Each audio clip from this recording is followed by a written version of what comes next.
최수종이 꿈꾸는 정의롭고 원칙이 살아있는 대한민국. 청취자 여러분과 함께 만들어가겠습니다.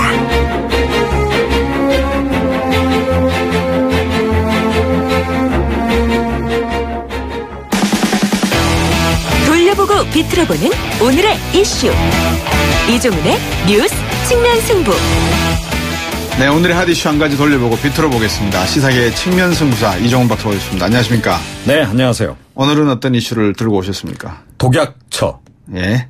왜 또 너무 강하게 나오십니까? 독약처라 식약처를 말씀하시는가 보네요. 네, 그렇습니다. 예. 그러니까 살충제 계란 파동이 지금 아직도 가시지 않고 있죠. 예. 그런데 이번에는 독성 생리대 파문까지 일었습니다. 독성 생리대는 처음 듣는데죠. 예. 그래서 예. 식약처가 정말 이거 뭐 제대로 관리하는 게 있느냐라는 얘기가 나오는 가운데 너무 또 식약처만 또 패는 거 아닙니까? 또. 뭐 그렇게 좀 보이긴 합니다만 예. 어찌됐건 그 한 분개한 분이 댓글에 이런 표현을 딱 썼더라고요. 어떻게? 독약처라고요? 이 정도면 식약처가 아니고 독약처 아니냐? 네. 참. 자, 방금 제가 식약처, 독약처 이야기는 이해를 했는데, 네. 독성생리대 파문은 처음 들었습니다, 오늘. 아, 그러세요? 예. 예. 이게 뭐 릴리안 제품이라고 해요. 예. 근데 생리열 감소, 생리통 심화 같은 이런 부작용이 있다. 예. 이런 주장이 지난해부터 한 여성 커뮤니티 쪽에서 네. 집중적으로 문제 제기가 됐다 그럽니다. 예. 그런데 최근에 이제 살충제 계란 파동이 발생하니까 네. 이거 다시 또 이제 논란이 이제 격화가 된 거고요. 네. 자, 이런 속에서 제조사 쪽에서는 깨끗한 나라인데요. 식약처 판매 허가를 받은 안전한 제품이다. 예. 이렇게도 해명을 한 겁니다. 예. 그러면서 이 9월 뭐 이 정례조사가 검사가 있는데 그때 이 검사를 하겠다라고 지금 이야기를 지금 하고 나선 그런 그 상황입니다. 아, 여유롭네요. 식약처는 또. 예, 그렇습니다. 자, 이게 이제 왜 그런고 하니 그러니까 원래 이제 여성 그 환경 연대 쪽에서는 네. 이미 지난 3월에 예. 그 한 토론회를 개최를 했습니다. 예. 안전한 월경용품 토론회라는 건데 예. 거기서 이 릴리안 제품을 비롯해서 한 10여 개 생리대에서 독성 물질이 검출이 됐다. 하하. 이런 조사 결과를 이제 발표를 했고 참. 그 자리에 식약처 관계자도 참석을 했다 그래요. 그래서 뭔가 이제 조치가 이제 이루어지기를 이제 기대를 했는데 네. 결국 없었던 것이고. 예. 그러니까 이거 결국 보면 이제 식약처가 판매 허가를 미리 해준 거 아닙니까? 예. 사전 검사를 했다는 얘기죠. 예. 그때는 이제 그러니까 그야말로 문제가 없었다라고 판단 내린 거 아니겠어요? 예. 자, 그러니까 이 이제 그 판단 내린 거를 또 잘못됐다라고 갑자기 또 뒤집을 수도 없는 거죠. 그러니까 네. 분기별로 이루어지는 유통 감시 계획에 따라서 9월 달에 그냥 하겠다라고 지금 이제 일단 이 얘기는 지금 하고 있는 그런 그 상황입니다. 살충제 계란도 만성 독성이 문제라는 지적도 나왔고 방금 전에 네. 인터뷰를 했었거든요. 최경호 교수하고. 아, 그러셨군요. 예. 그러니까 오늘 환경보건학회가 이제 항명을 낸 거 아닙니까? 네. 그러니까 어제 정부가 계란을 평생 매일 2.6개씩 먹어도 건강에 별 문제가 없다 이렇게 해명을 하긴 했는데 네. 일회 섭취 또 급성 노출에 의한 독성 이게 문제가 아니고 만성 독성 그러니까 이제 쌓여 있는 독성이 이제 문제다. 네. 이제 이런 이제 지적을 이제 한 거고요. 이 한국 환경보건학회만 이 얘기를 한 게 아니고요. 예. 대한의사협회도 똑같은 얘기를 사실은 했습니다. 그러니까 네. 무조건 안심하고 섭취해도 될 상황은 아니다. 네. 라고 정부의 어제 발표에 대해서 약간 반박성 그 평론을 내놨어요. 그러니까 이 지적도 결국 만성 독성이 문제다라고 하는 이제 지적인 겁니다. 네. 그런데 식약처는 또 이번에 급성 독성뿐만 아니고 네. 만성 독성까지도 다 검토했다. 예? 그랬더니 위해성이 크지 않다. 또 이렇게 다시 또 해명을 하고 나섰습니다. 식약처가 이번 조사에서 급성 독성과 만성 독성을 모두 검토했다고요? 네. 그렇게 일단 또 다시 해명을 했네요. 일단은 기억을 해두고요. 네. 그다음에 독성 성분 표시 문제도 논란이 됩니까 지금? 예, 그렇습니다. 그러니까 식약처가 의약 외품, 네. 의약품은 뭐 이제 다 성분 표시를 하는데 네. 의약 외품에 대해서는 전체 성분 표시하는 것을 의무화하고 있지 않다 그래요. 예. 그러니까 이번에 논란이 된 이 이제 문제의 그 생리대 같은 경우에도 이 성분 표시가 전혀 없었다는 거죠, 바깥에. 자, 그래서 이게 좀 이상한 거 아니냐, 왜 이렇게 안 했느냐라는 지적이 지금 계속 예. 나오고 있는데 예. 일단 법상으로는 그렇게 지금 돼 있답니다. 예. 그래서 의약 외품액은 뭐가 있느냐, 치약, 마스크, 붕대, 반창고, 구강청결제, 콘택트 렌즈 세척제, 살균제. 예, 그런데 또 의외로 화장품 경우에는 2008년부터 이 전체 성분 표시제를 또 적용을 하고 있다 그러네요. 예. 중국도 그렇게 하고 있으니까. 예, 그렇죠. 근데 저는 언뜻 이해가 안 되는 게 생리혈이 감소되고 생리통이 심화되는 부작용이 있는 것 같다라고 릴리안 제품에 대해서 여성분들이 모여가지고 여성 커뮤니티를 중심으로 이게 문제제기가 됐다면 이 문제를 가볍게 여겨서는 안 될 거 아닙니까? 그러니까 게다가 조금 전에 말씀드렸듯이 여성환경연대책이 벌써 지난 3월에 토론회까지 열어서 이건 문제가 있다라고 지금 이제 얘기를 한 거 아니에요. 그러니까 이런 독성이 검출됐다라고. 그러면 그 이후부터 즉각 사실은 이제 뭐 다시 전면 조사를 하든지 해서 뭔가 대처 방안. 최소한 그 당시 그 여성단체 쪽에서 밝힌 10개 제품만이라도 그러니까요. 조사를 좀 했더라면 좋지 않았겠습니까? 그런데 결국은 이제 좀 약간 손 놓고 있다가 이번에도 결국 논란이 되니까 조사를 하겠다는 건데 이거는 이제 그 살충제 계란만큼 심각하다라고 생각 안 하는 거죠. 사안 자체가. 그러니까 이 분기별로 하는 그 이제 정기 검사 때 하겠다라고 지금 얘기를 하고 있는 거죠. 글쎄요. 심각하지 않다라고 보는 이유를 저는 잘 모르겠지만 어쨌든 더불어민주당 반응은 어떻습니까? 더불어민주당에서 그래서 김태년 정책위 의장이 오늘 생리대 그리고 마스크 이런 것에 대해서도 그러니까 의약 외품이지요. 조금 전에 말씀드린 모든 성분을 의무적으로 표시하는 전 성분 표시제를 추진하겠다라고 지금 얘기를 했어요. 그런데 이것조차도요. 이미 지난 5월부터 법제화 필요성이 계속 제기가 됐고 지난 6월에 지금 의원 입법 형태로 국회에 지금 법안까지 지금 올라와 있는 상황이라 그럽니다. 그러니까 이 또한 이제서야 이런 얘기죠. 유구무원으로 그냥 대응하겠습니다. 오늘 말씀 잘 들었습니다. 감사합니다. 네. 시사평론가 이종훈 박사였습니다. 청취자가 묻고 박 박사가 전한다.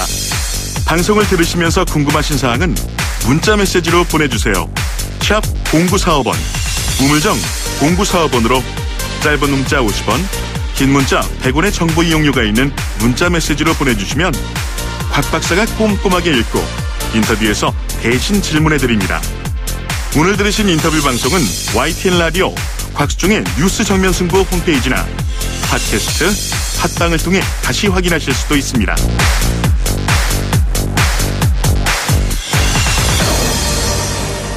네, 한미 FTA 개정 협상 논의. 트럼프 대통령이 공약에서부터 제기했던 나프타를 비롯한 미국이 가지고 있는 모든 양자 간 무역 협상에 대한 재논의. 이게 한국 한미 FTA에도 결국은 영향을 주고 있는데요. 오늘 첫 개정 협상 논의를 위한 첫 자리 공동위원회 특별회의가 서울에서 열렸답니다. 어떤 내용이 오갔는지 지난 2010년부터 2012년까지 통상교섭본부에 계셨고요. 한미 한중 FTA 협상 총괄하셨습니다. 최석영 전 FTA 교섭대표 전화 연결했습니다. 안녕하십니까? 네, 안녕하십니까? 네. 최석영입니다. 예. 오랜만에 전화로 인사를 드리겠습니다. 대표님. 예, 안녕하십니까? 예. 로버트 라이트하이저 미 무역대표부 대표가 일정상 방한은 아닌 걸로 제가 알고 있고요. 영상회의로 아마 진행이 됐다고 하는데 아무래도 오늘은 이제 탐색전 성격이겠죠? 네, 그렇습니다. 이게 양국 간의 첫 회의고. 그리고, 라이트하이저는 지금 또 나프타 협상을 지금 하고 있기 때문에. 나프타 협상이 굉장히 촉박하게 일정이 돌아가고 있습니다. 이번 주말까지 1차 회의 끝나고 또 2주 있다가 다시 또 2차 회의가 지금 개시되는 상황이었고. 그쪽이 이제 상당히 좀 바쁜 것도 하나 있었고요. 둘째는, 일단 하여튼 첫 번째 회의이기 때문에 일단 양국이 자기들의 어떤 기본 입장을 서로 주고받는 이런 어떤 탐색전 성격이 굉장히 강했다고 보고요. 미국은 그동안 누차 강조했지만 미국의 무역 적자가 한미 FTA 때문에 발생이 됐다. 그러니까 이걸 좀 개정을 해야 되겠다는 입장을 이제 쭉 강조를 해왔는데. 우리는 아까 이제 김현종 본부장도 회의 끝나고 난 다음에 발표를 했습니다만은. 이게 미국의 무역 적자가 한미 FTA 때문에 발생했다고 하는 것은, 한번 사실관계 조사를 한번 해보자. 그리고 평가를 한 다음에. 개정 여부를 결정하는 게 옳지 않느냐. 이런 이제 대응을, 한 걸로 알려져 있습니다. 굉장히 아주 저희가 냉정하게, 상황을 파악을 하고, 적절한 대응을 했다. 이런 판단을, 할 수 있다고 보고요. 지금 오늘 첫 번째 회의여서 좀 구체적인 합의는 없었지만 일단 양국 그 협상 대표가 서로 이제 한 자리에 앉아갖고 회의를 개시했다라고 하는 것이 그동안 여러 가지 이제 제기됐던 불확실성을 일단 걷어내는데 좀 큰 역할을 하지 않았나. 네. 네, 앞으로 좀 더 지켜볼 필요가 있다. 이렇게 말씀드리겠습니다. 예. 방금 김현종 본부장 브리핑 내용까지 말씀을 해 주셔서, 네. 특별공동위원회 개최 시기, 장소, 이런 걸 놓고 좀 초반전에 신경이 있었다, 이런 이야기 들리는데, 이게 왜 민감한 사안입니까?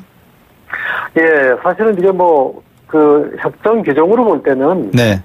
그 협정 22조에 보면, 공동위원회 특별회기를, 개최를 요구하는 국가의 상대 국가에서 이제 회의를 열도록 되어 있습니다. 네. 물론 양국이 특별하게 합의하지 않는 한에는. 예.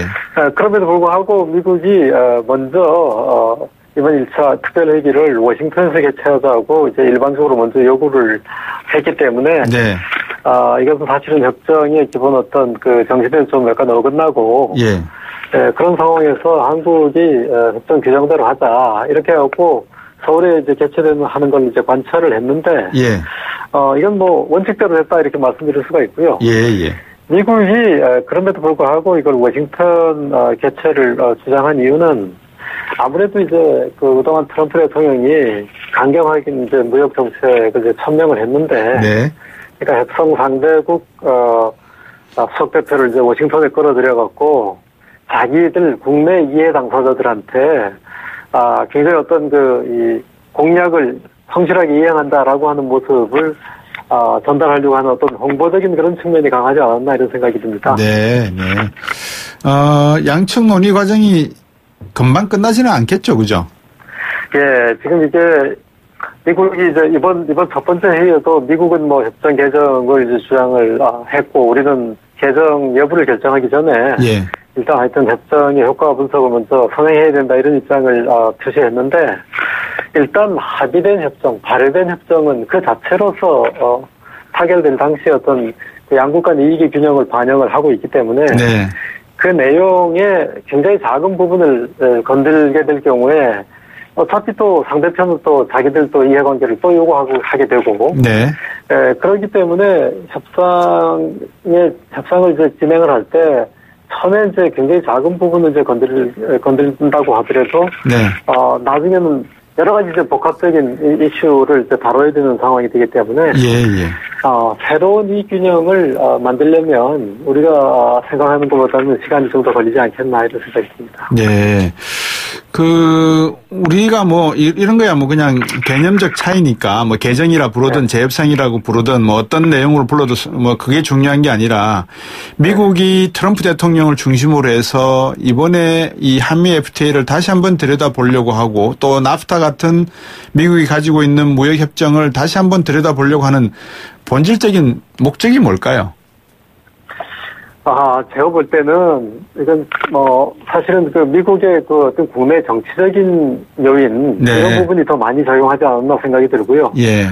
한미 FTA 같은 경우에는 잘 아시다시피, 협상이 처음에 개시가 되고 추진되는 과정에서 미국 쪽에 굉장히 그 자유화 요구가 이제 강하게 이루어졌고, 예. 그것 때문에 이제 우리 국내에서도 여러 가지 이제 좀 반대 의견도 제시가 됐었던 협상이었는데, 예.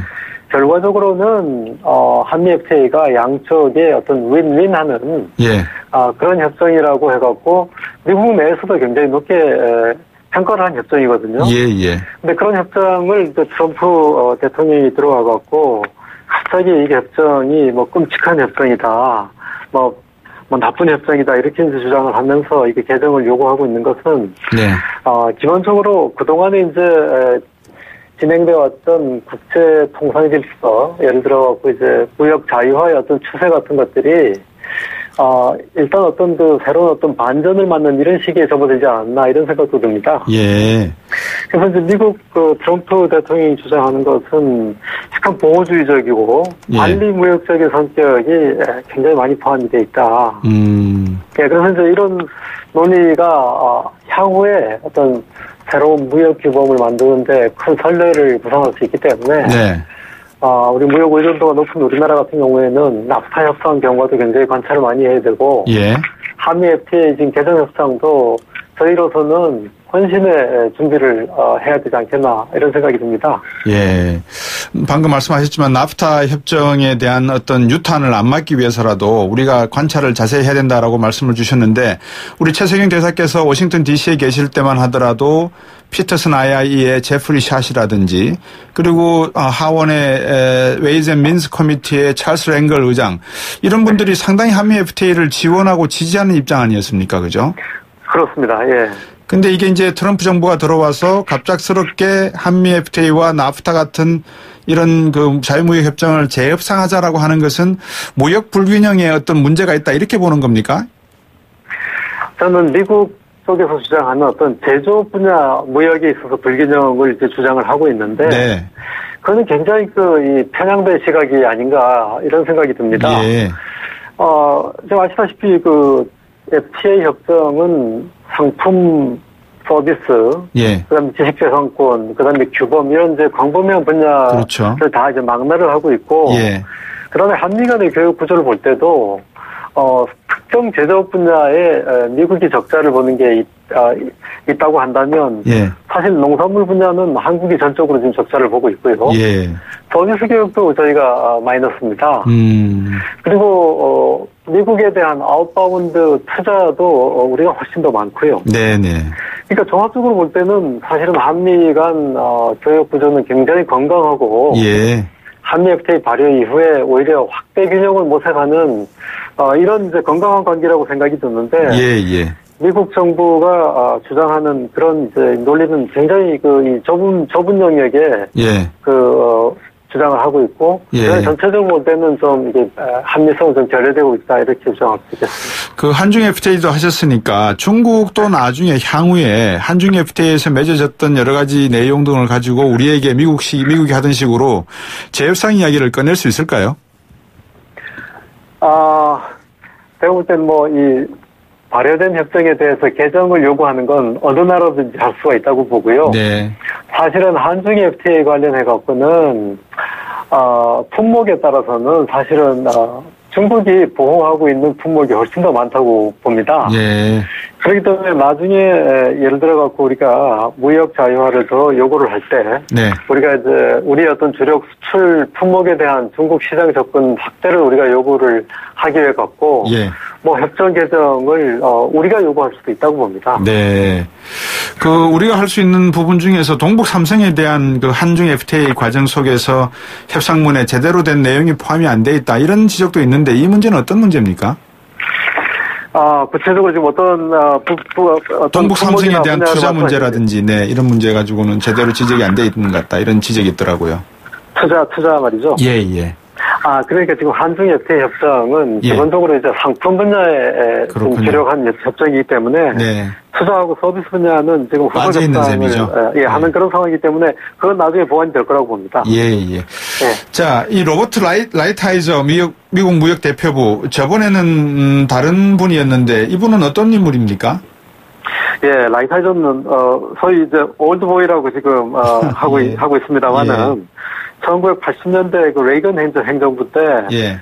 미국의 USTR 부대표를 역임했던 변호사입니다. 예.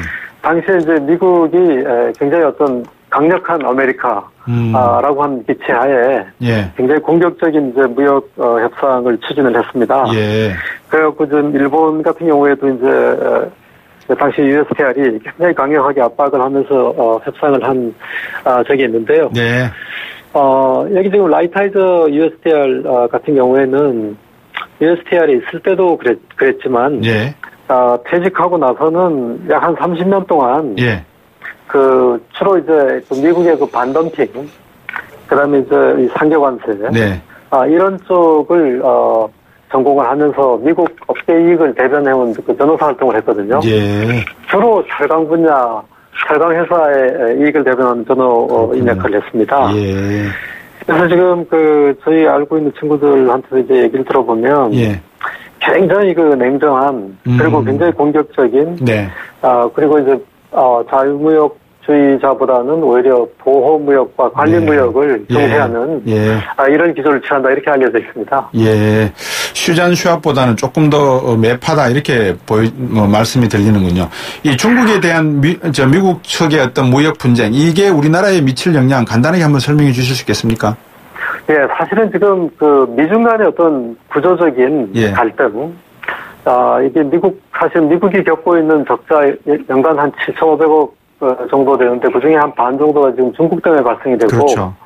사실은 그 이후에 또 독일이라든가 일본이라든가 이런 나라들이 우리나라보다 훨씬 더 많은 흑자를 지금 보고 있는데 한미 FTA를 한번 해갖고 오히려 그 한미 간 동맹을 더 강화했다고 이제 평가를 받고 있는 한국에 대해 갖고 미국이 타겟을 하고 있는 건 제가 볼 땐 좀 부당하다고 생각이 들고요. 오히려 중국을 상대로 미국이 지금 최근에 301조 미국 1974년 그 통상법 301조를 근거해갖고 지금 조사 개시를 발동을 했는데 중미 관계를 어떤 식으로 이제 정리해 나가느냐가 이제 굉장히 중요한 관건이라고 보고 있습니다. 그 과정에서 이제 우리가 어차피 부수적인 어떤 피해나 영향을 받을 수밖에 없는 상황이 되기 때문에 미국과 중국 간의 관계를 예의주시해야 되겠다고 생각합니다. 다음에 한번 그 문제를 가지고 더 자세히 한번 인터뷰 부탁드리겠습니다. 오늘 말씀 잘 들었습니다. 네, 감사합니다. 제네바 대사 지내신 최석영 전 FTA 교섭대표였습니다. 3부로 오겠습니다.